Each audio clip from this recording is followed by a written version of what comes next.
came across a post today by my friend Thomas Plummer. I think he has some really insightful stuff. And it was around the conversation of trial memberships, which he happens to advocate, and I strongly agree. It always perplexes me how averse people are to utilizing trial memberships in many different forms within the industry. One question we all seem to have in common is what influences buying behaviors?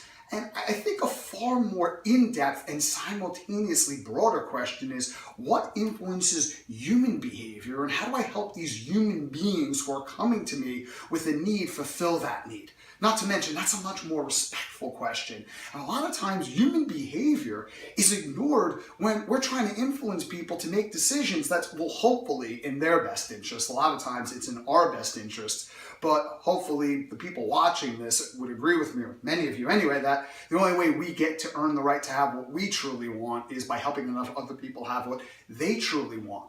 So I just want to take a look at 3 psychological principles that you're working with when you utilize a trial membership of some sort.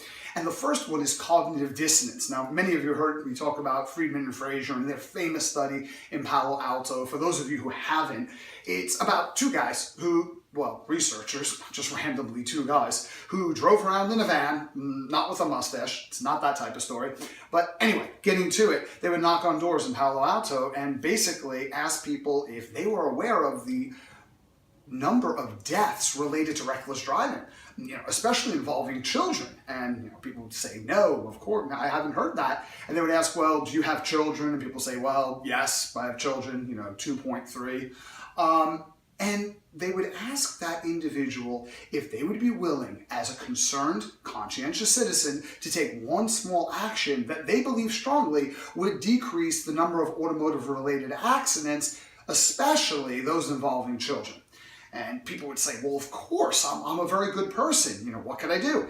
And they would say, hold on. And they would bring out this big, huge, disgusting white sign with big, blocky red letters that said, drive carefully. And Palo Alto, back in the 1960s, when the study was conducted, everybody was trying to keep up with the Joneses. So they'd look at the sign, look at their lawn, their neighbor's lawn, and they'd say, well, I love my kids, but not that much. My God, we're young. We can have another kid. We're not putting that thing on my lawn. Vast majority of people said absolutely not. So they went just a couple of streets over, same psychographic, same demographic, nothing really changed. And they went through the same process, except this time they brought out these little placards, right? And everyone who accepted those placards, which was virtually everyone, 76% of those people a couple of weeks later agreed to put the big sign on their lawn. Why?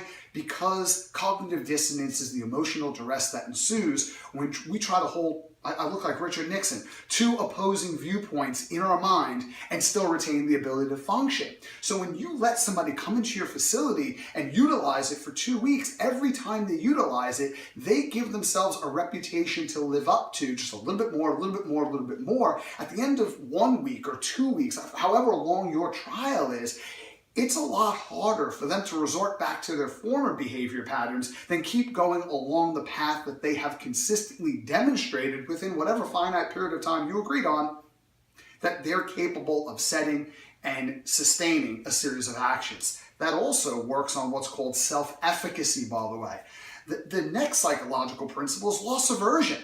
When you sit down with somebody, they don't know your facility. They don't know whether or not you're going to live up to your word. They don't know whether or not they're going to like it. After a week or 2 weeks, however long, if they've enjoyed it and they feel safe and they've got to know your team, it's less risky of a decision, not to mention social evidence. They're now around other people who are doing what they're setting out to do, which gives them the message, hey, it's okay.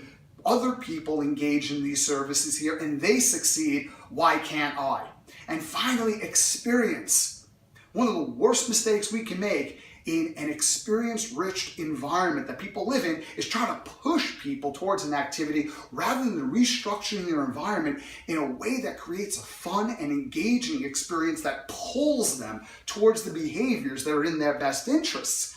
Now, a lot of times I bring this up and people say, oh my God, but that means, what if I give an experience and it's not very good?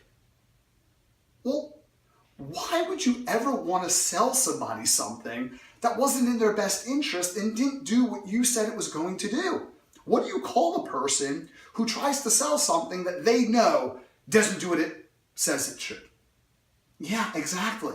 Now, how do we feel when these people show up in our lives? So sales tip number one, don't be that type of person that you yourself don't want to deal with.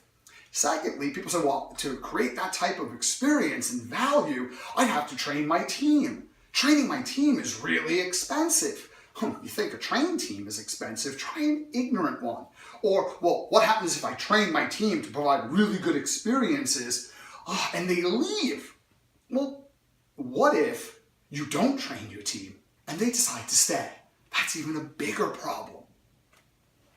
So when it comes to any type of sales interaction, demonstration beats conversation 9 out of 10 times. So we have to rethink the way we engage people. We have to rethink the way we interact with people. And we got to utilize psychological principles so that we can compassionately, empathetically, and skillfully lead these people to a decision that's in correspondence with what it is they want most out of life and who they want to be in their life. Does that make sense to you? Good. I hope it does. Because I have never, and I challenge you, to go find one person in your facility that decided not to join, go back, follow up with them, ask them why, and I challenge you to find one person that says, well, I would have joined, but the people, I like them way too much. They seemed way too invested in my best interest. The experience was way too good and the value was way too high, so I decided against it. People aren't as sensitive to high price as we think they are. It's not sensitivity to high price, it's sensitivity to low value.